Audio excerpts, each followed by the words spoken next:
Bem, a função exponencial, ela vai ser muito utilizada aí na economia quando a gente for resolver problemas de crescimento que considera o tempo.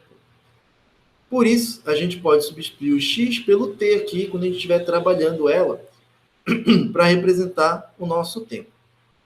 Então, uma função exponencial simples, ela vai ser uma função f de x, que vai ser igual a um valor a, e esse valor vai ser qualquer a maior do que 1, elevado a x.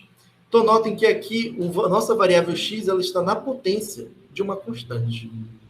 Então, a gente tem que o a é positivo, pelo fato que se a gente tiver aqui o x meio, a gente não tem como calcular a raiz quadrada. Então, vamos supor aqui um f de x igual. Se tiver aí um x igual a meio, por exemplo, vai ser a elevado a meio. É a mesma coisa do que ser a raiz quadrada de a. Tem como esse a aqui ser negativo? Não.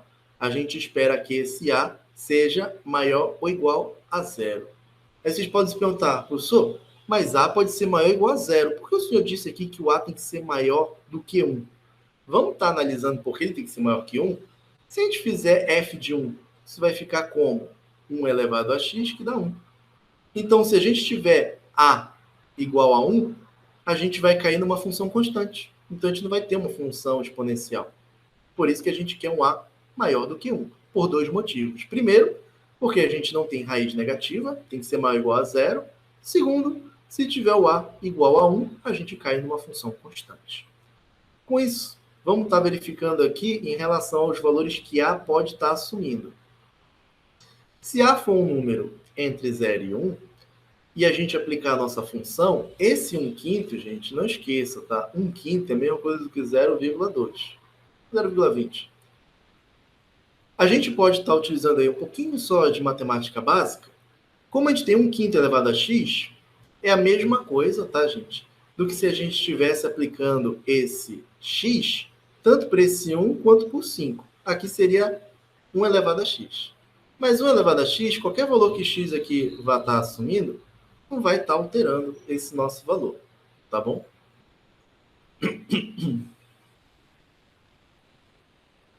Então vamos lá. Ah, professor, por que não vai alterar? Gente, se aqui a gente tiver o x igual a zero, 1 elevado a zero vai dar 1. Se x for 1000, 1 elevado a 1000, também vai dar igual a 1, tá bom?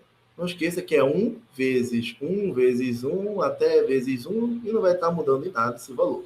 Isso aqui, digamos, seria 1 elevado a 1000, tá? Então a gente pode estar pegando aqui esse nosso valor de x, que tem a potência, de 5 elevado a x, tem a potência positiva, leva ele para o numerador e vem com potência negativa. Então, se a gente tiver um valor de a que vai estar entre 0 e 1, basta saber que a gente pode escrever isso, mas a potência de x vai ficar negativa. Se x for igual a 1, foi o caso que a gente viu anteriormente, a gente cai numa função constante igual a 1. Alguns pontos a estarem sendo destacados na nossa função exponencial. Primeiro, o domínio da função, que são todos os valores que x pode assumir, vai pertencer aos números reais. X pode assumir qualquer valor real. Segundo caso, a imagem da função vão ser os reais não negativos. Olhem aqui, os valores que x pode assumir nessa nossa função, o domínio dela são todos os valores que x pode assumir. Todos esses valores de x, eles vão bater e representar um valor aqui de y. Mesma coisa acontece no outro caso, quando o a é de 0 a 1. A gente tem todos os valores que x assume aqui, e todos eles vão bater num ponto para y. Só que notem aí que a imagem da função são todos os valores que y pode assumir. E notem que todos os valores que y assume estão acima do eixo x. Vejam que se estiver sempre acima do eixo x, a gente não tem nenhum valor que y assume para cá para baixo. Por isso que a imagem dessa função exponencial são todos os reais não negativos. Então, são todos os reais que sejam o quê? Positivos, tá bom? Terceiro ponto. A curva está toda acima do eixo das abscissas. Foi o que eu acabei de falar aqui, ó. Todos os valores estão acima de x, que x é a nossa abscissa. 4. Corta o eixo das ordenadas no ponto 0, 1. Então, vejam aí que tanto faz se o a é maior que 1 ou se ele está entre 0 e 1, a gente sempre vai estar cortando nesse nosso ponto aqui, aonde a função vai ter x igual a 0 e o y vai ser igual a 1. Ah, professor, eu não consigo entender isso. Gente, o y é igual ao a elevado. Se a gente tiver o x igual a 0, isso vai dar igual a 1. Então, isso aqui é a mesma coisa de ser o ponto 0, 1, independente do valor que o a vai estar assumindo. Ou ele é maior que 1, ou ele está nesse intervalo. A gente sempre cai nesse nosso valor que vai estar interceptando o nosso y. O que seria uma base preferida? Bem, da nossa função exponencial, vocês vão ver que geralmente aquele nosso valor a gente vai ter uma base para ele que a gente vai estar utilizando sempre. Vai ser o número de Euler, que é um número neperiano também que vocês podem encontrar. Então a gente pode mudar essa base da função exponencial, por exemplo, vamos supor que a gente tem um y igual a 9 elevado a x. Para a gente chegar aqui, que a gente já vai ver daqui a pouquinho, vamos entender. 9 elevado a x, eu poderia estar escrevendo como sendo, aqui, ó, y igual a 3 ao quadrado elevado a x.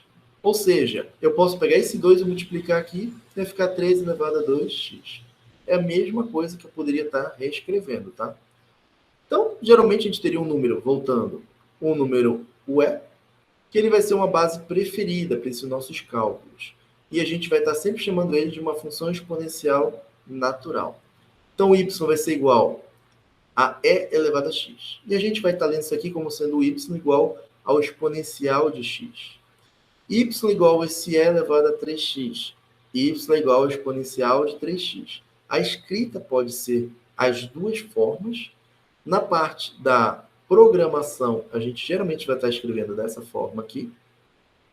E a gente tem esse relacionamento dessas nossas duas notações. E a pronúncia sendo o exponencial. Lá, quando a gente for ver as outras disciplinas mais avançadas de matemática, a gente vai ter esse relacionamento aqui, quando a gente for calcular equações diferenciais, tá? Mas deixa isso lá para frente. Então, aqui a gente pode estar tendo um y igual a a vezes o exponencial de x. Isso vai ser igual ao a vezes o exponencial. Aqui eu coloquei, podia ter um r multiplicando, tá? Rx.